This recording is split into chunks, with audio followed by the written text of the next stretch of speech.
Servus, Glück auf und herzlich willkommen zum ersten FC Bayern Talk. Ja, Leute, das große Thema der letzten Tage oder der letzten Woche: Mats Hummels geht wieder zum BVB. Ja, wurde viel drüber geschrieben, viel drüber geredet. Ja, mal aus meiner Sicht, wa? Bin da ein bisschen zwiegespalten, muss ich sagen. Ich denke, dem BVB wird der Wechsel wahrscheinlich eher gut tun, wie eher schlecht. Vorweg muss man mal sagen, wenn wir uns natürlich irgendwie 30 Mille reinziehen können für den Hummels, der fast 31 ist, ja, sollte man die mitnehmen. Wenn man die beim Hernandez abzieht, kostet er nur noch 50 Millionen, keine 80 Millionen mehr. Ich habe mich mit dem Hernandez noch nicht wirklich beschäftigt, bin gespannt, was er drauf hat.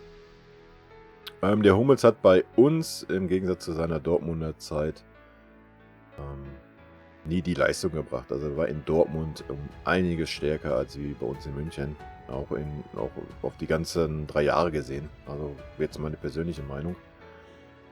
In Dortmund war er viel bestimmender, hat viel mehr das Spiel an sich gerissen. Ja, gut, ist in München aber halt auch einfach nicht möglich. Ne? Da ist er halt einer von vielen und nicht der alleinige große Leader, wie er in Dortmund wahrscheinlich wieder sein wird.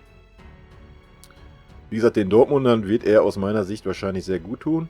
Und ja, ich denke, uns Bayern kann man nicht vorwerfen, dass wir die Bundesliga leer kaufen und auf die Bank setzen, so wie sonst immer war.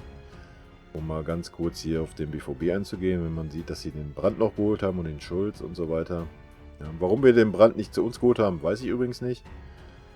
Ich kann mir eigentlich nur vorstellen, dass da in der Vergangenheit, er war ja schon mal im Gespräch bei uns, und wo er dann nicht wollte, wo er dann noch in Leverkusen bleiben wollte.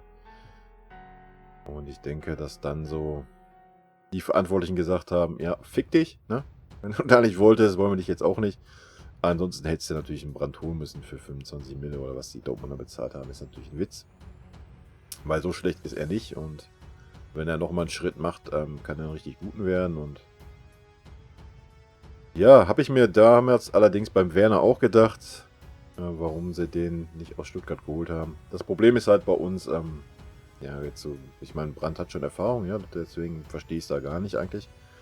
Schon Champions League und alles gespielt. Hatte der Werner damals nicht. Aber da muss er halt einfach mal die Eier haben und den auch mal reinschmeißen, ne?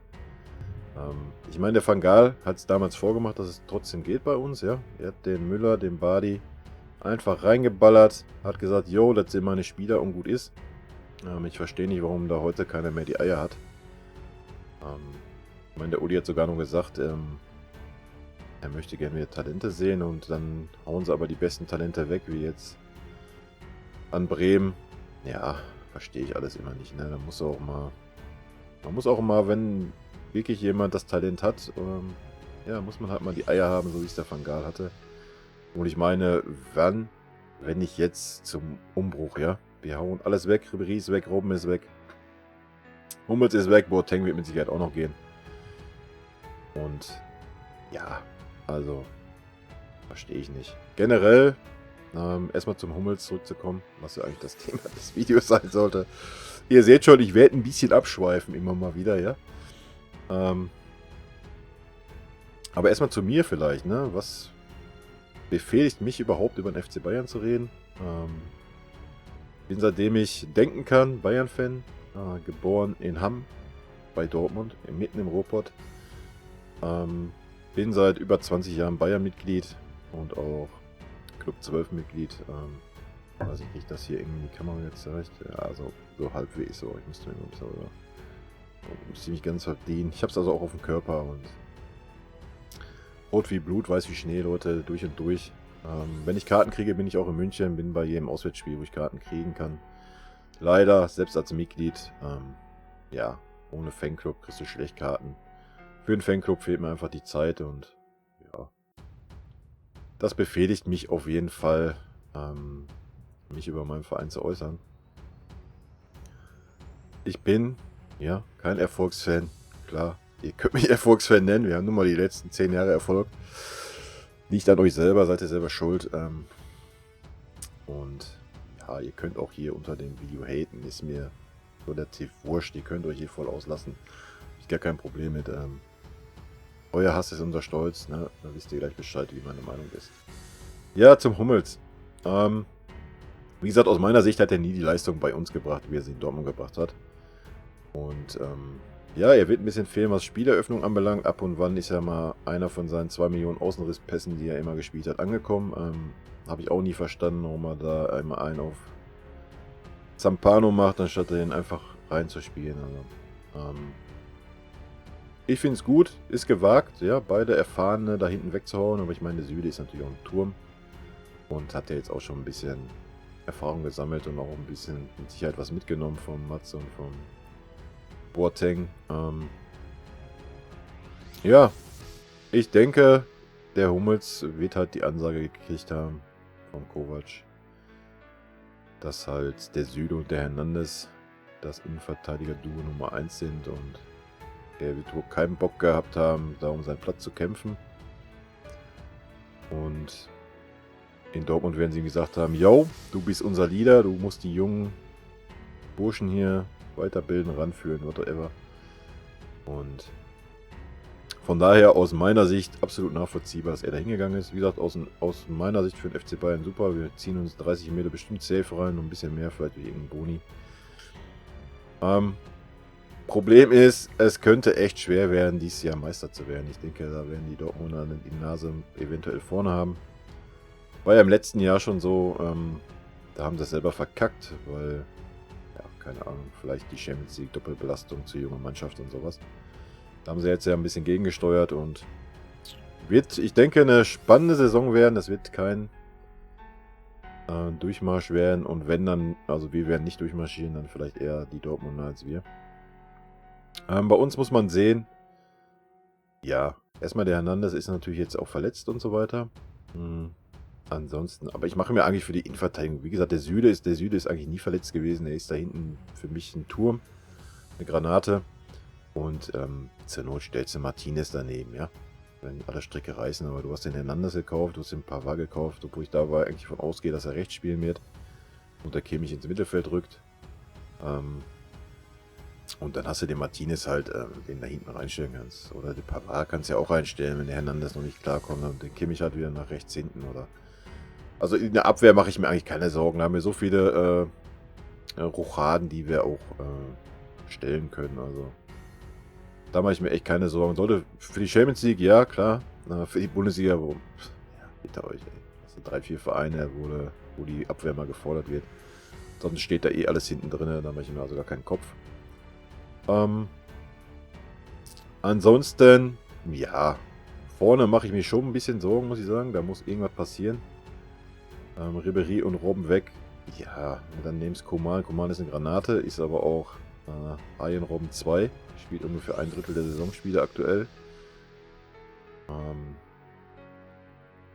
Ja, Gnabry, ja. Klar, Talent, ja, ist auch kein schlechten, aber jetzt jedes Spiel 100% Leistung habe ich von ihm auch nicht gesehen. Ist natürlich auch nicht so einfach in München mit der Belastung und so weiter. Also ich denke, da muss auf jeden Fall noch 1, 2... Klar, wir haben den Davis noch hinten dran, ja. Wir haben sicher ein Talent. Wie gesagt, ich bin ganz klar dafür, so ein Talent das Vertrauen auszusprechen. Man muss da jetzt nicht unbedingt noch 2 Granaten holen, die man denen da vor die Nase setzt, aber den Werner würde ich zum Beispiel zuschlagen. Ich denke, wenn den kriegen wir für 40 Mille, wenn jetzt so Leipzig sagt, immer nehmt ihr die 40 Mille, okay, kommt nächstes Jahr umsonst. Aktuell sieht es so aus, als würden die Bayern sagen wollen, jo, wir warten noch ein Jahr und nehmen ihn nächstes Jahr umsonst. Ich würde einen Werner nehmen, also wie gesagt. Klar, wir haben nur den Lewandowski da vorne und ist gesetzt. Ja, Müller ist da auch noch. Aber ich glaube so, der Werner kannst du zur Not auch halt auf die Außen stellen, das passt schon. Sané, ja, was so ein Gespräch ist. Ja, kannst doch keine irgendwie 120 Mille an Man City zahlen. Ey, was ist denn los? Dann hätten sie wo er nach Man City gegangen ist, hätten sie ihn da kaufen sollen. Dann hätten sie 60 Mille an Schalke gezahlt, wäre gut gewesen. Also verstehe ich immer nicht so. Genau wie mit dem Werner. Den hätte sie damals für ein Apfel und Ei gekriegt und hätte sie ihn weiter verdienen erstmal. Mein Gott, hat beim Alaba damals auch geklappt. Hat beim Lahm damals geklappt. Den war auch ein Jahr in Stuttgart. Ja, sind so Sachen, die ich nicht verstehe. Ich verstehe nicht, warum man jetzt hier... Ich meine, klar, die Preise entwickeln sich so, ja, keine Frage. Ich verstehe auch nicht, warum man nicht den jetzt da von Olympique Lyon kauft. Der will ja sogar nach München, das ist ja eher sein Wunschziel. Verstehe ich auch nicht, warum man da so zögert. So schlecht kann er auch nicht sein. Und man muss den Leuten nur einfach mal ein bisschen Vertrauen geben. Ich weiß nicht, was mit dem Brazzo. Ich mag einen Brazzo als Typen unheimlich. Aber da als Sportdirektor, ich kann den nicht einschätzen. Also für mich macht der keine gute Figur da bisher. Das hat da einfach in der Winterpause rausgehauen und jo, wir wollen den Hudson-Odoi kaufen. Der ist schon so gut wie bei uns und ja, also war nie Bayern-like. Bayern-like war immer gut erst was vermeldet, wenn es in trockenen Tüchern ist. Und ja, generell so von der Transferpolitik. Ich meine, hinten okay, wie gesagt, die beiden jungen Franzosen sind immer gut mitgefahren in der Abwehr, ne? Wenn man den Lisa nimmt und den Willi. Das passt schon. Und wenn der Hernandez, was ja viele sagen, ja, der Hummels ist jetzt weg, aber der Hummels war ja so der Spieleröffner. Das kann der Süle noch nicht so. Ja, hat sich aber schon verbessert, der Süle, muss ich sagen. Was Spieleröffnung anbelangt. Und seien wir mal ehrlich, bei uns lässt sich der eine aus dem Mittelfeld zwischen die Innenverteidiger fallen, weil die Außen nach vorne schieben.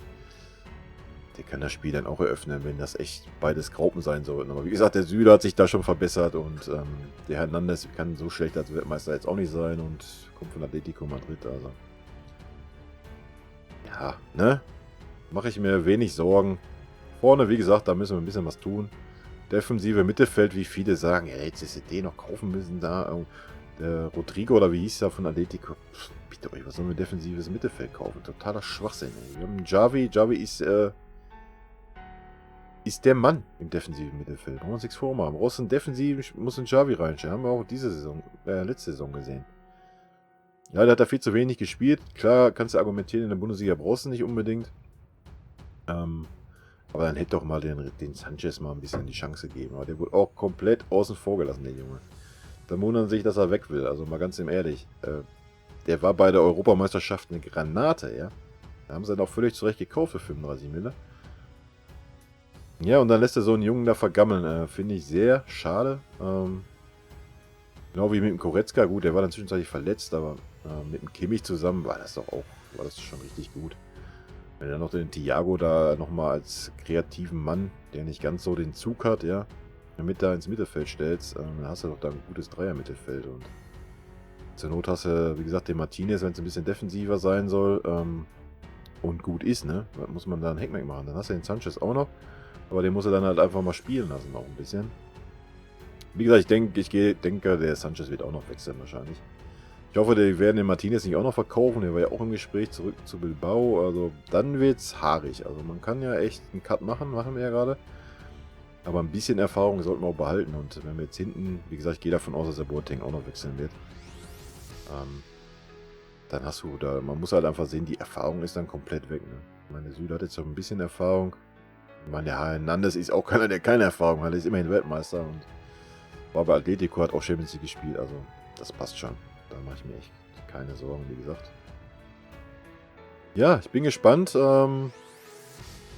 Werner, denke ich, wird auf jeden Fall kommen. Also, wenn sie das auch wieder versauen und sich den nicht gönnen und der dann irgendwie auch noch nach Dortmund geht oder sowas in dieses Jahr, ja, da muss er dir echt am Kopf packen. Klar, es ist super, wenn wir Konkurrenz haben. Haben wir auch mit Dortmund und mit Leipzig wahrscheinlich in Zukunft auch, ja. Keine Frage. Obwohl das eigentlich ein extra Thema ist, nämlich ein extra Video zu machen und eskaliert das hier komplett. Ja, wie gesagt, es wird in Zukunft mehr Videos zum Thema Bayern geben. Zum Neuzugang, ja, vielleicht kann mich auch mal mit ein bisschen im Hernandez auseinandersetzen, aber ich denke, wenn man das jetzt halt so rechnet, wie ich sage, wir kriegen 30 Mille für den Hummels, kostet der Hernandez 50 Mille, dafür der Hummels weg, der Hernandez da. Hummels fast 31, Hernandez 23. Ich denke, kann man machen, ne? In der heutigen Zeit. Also. Und der Pavard für 35 Mille festgeschrieben, hätte ich auch gekauft. Auch wenn das letzte Saison jetzt nicht so stark war, weil er natürlich auch verletzt war und so weiter. Aber der kann die Entwicklung nehmen bei uns. Und ich denke, er wird auch für hinten rechts geplant sein. Und sollte er mal ausfallen, hast du den Kimmich, den du hinstellen kannst. Also ich sehe auch nicht, dass wir da noch unbedingt einen Verteidiger kaufen müssen. Und wenn alle Stricke reißen, hast du den Davis auch noch, der ist schnell, der ist außen, der kann da auch mal hin. Also, genauso kann er hinten links spielen. Also, ich sehe nicht, dass wir da jetzt noch irgendwie wieder so einen alten Knacker für die Bank kaufen müssen. Klar, wenn du halt 2, 3 Verletzte mal wieder hast, ja, was bei uns immer passieren kann bei der Belastung, da haben wir letzten Jahre auch ein bisschen Pech mit gehabt. Ja, dann ist das so. Dann nimmst du halt einen aus der zweiten Mannschaft. Scheiß doch drauf. Das reicht, muss doch für die Bundesliga locker reichen, Leute. Da müssen wir uns aber nichts vormachen, ey. Und wenn du halt dann die verletzten Sorgen in der Champions League hast, im Halbfinale oder was, dann hast du halt Pech gehabt. Aber da muss man ja nicht sich irgendwie immer einen Kader kaufen von 25 Leuten, wo dann 10 nur auf der Bank rumgammeln. Wofür? Ganz ehrlich. Sehe ich nicht an. Klar, hätte so ein Rafinha jetzt vielleicht nochmal ein Jahr halten können, ja. Aber er hätte auch keinen Bock, da irgendwie 2 Spiele im Jahr zu machen. Und von daher. Jo, mal so ein kleiner Einstieg in das Thema FC Bayern. Es wird, wie gesagt, das eine oder andere Video kommen. Ich werde auch mal ein bisschen was, meine Einschätzung zu so einem Gurkenverein geben, ne? Sowas Schwarz-Gelbes oder Blau-Weißes oder sowas. Wie gesagt, ich komme aus Europa und ich erlaube mir das einfach. Und, ich habe Bock auf die neue Saison. Ich bin gespannt. Ich denke, es wird sehr spannend werden. Ich denke, wir werden eine schwere Saison haben, obwohl es für die Bundesliga meistens noch reicht. Aber schauen wir mal. Ich bin gespannt. Ich bin erstmal gespannt, eure Reaktion, wie euch generell so Videos gefallen. Wie gesagt, das ist meine persönliche Meinung. Ja, das mag der eine oder andere Bayern-Fan auch anders sehen wie ich. Oder als ich. Oder ist mir aber auch wurscht. Das ist meine Meinung zu dem Thema. Und bin gespannt, was noch. Ich denke, so zwei Offensive sollten wir echt noch kaufen. Und wir sollten noch nicht zu viel jetzt noch irgendwie abgeben. Wie gesagt, also ich halte es für ganz wichtig, dass der Martinez auf jeden Fall bleibt. Ich hoffe nicht, dass sie den auch noch ziehen lassen. Den kannst du halt hinten in der Innenverteidigung stellen oder im defensiven Mittelfeld. Und ich mag ihn einfach. Ich möchte ihn noch nicht weghaben. Auch wenn er. Ich weiß auch nicht, warum bei uns immer so. Das nochmal kurz aufzugreifen. Bei uns in Deutschland immer so, ja, mit 30 bist du alt, ne? Mit dann noch 32. Ach, komm, hör auf, hängen die Schuhe am Nagel. Da guck mal nach Italien, die spielen bis 40, Alter. Was ist denn los? Das geht ja, kannst du dir in Deutschland gar nicht vorstellen. Ich meine, der Hummels, der Boateng sind jetzt nicht die schnellsten, ja. Von daher logisch kann man sagen, jetzt auf allerhöchstem Niveau für Champions League Halbfinale reicht es nicht mehr. Alles gut.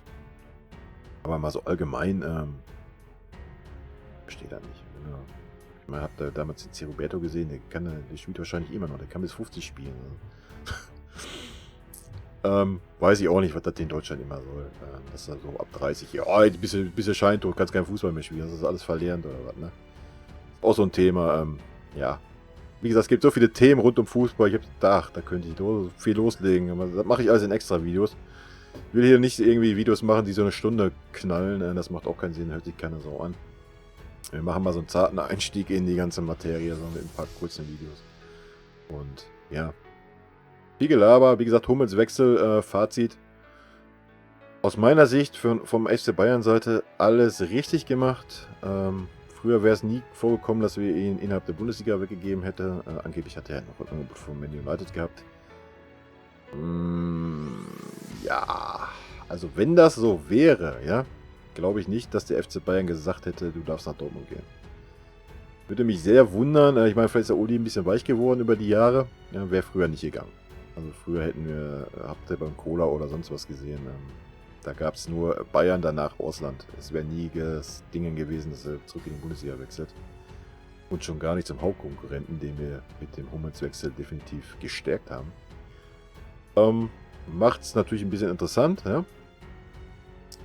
Ich meine, war beim Götze auch schon so, aber den Götze wollte auch keine andere Sau mehr haben, nach den Leistungen, die er bei uns gebracht hat. Aber wieder ein anderes Thema, ja, könnte man auch nochmal drauf kommen. Den haben wir ja kaputt gemacht. Was ich mir immer anhöre auf der Arbeit von ganz Dortmund. Ach ja. Ja, Leute, ich habe Spaß daran, hier schön ein bisschen über Fußball zu reden, ein bisschen zu provozieren, ein bisschen meine Meinung rauszuballern. Und wie gesagt, lasst euch in den Kommentaren aus. Ich sehe das locker hier. Könnt da ruhig die ganzen Schwarz-Gelben, Blau-Weißen und was ihr alles seid. Ihr könnt euch voll auslassen. Ansonsten haut rein. Und ja, In unregelmäßigen Abständen werde ich hier ein bisschen was erzählen. In diesem Sinne, gönnt euch, Leute. Gönnt euch. Und immer dran denken, ne? Nur der FCB.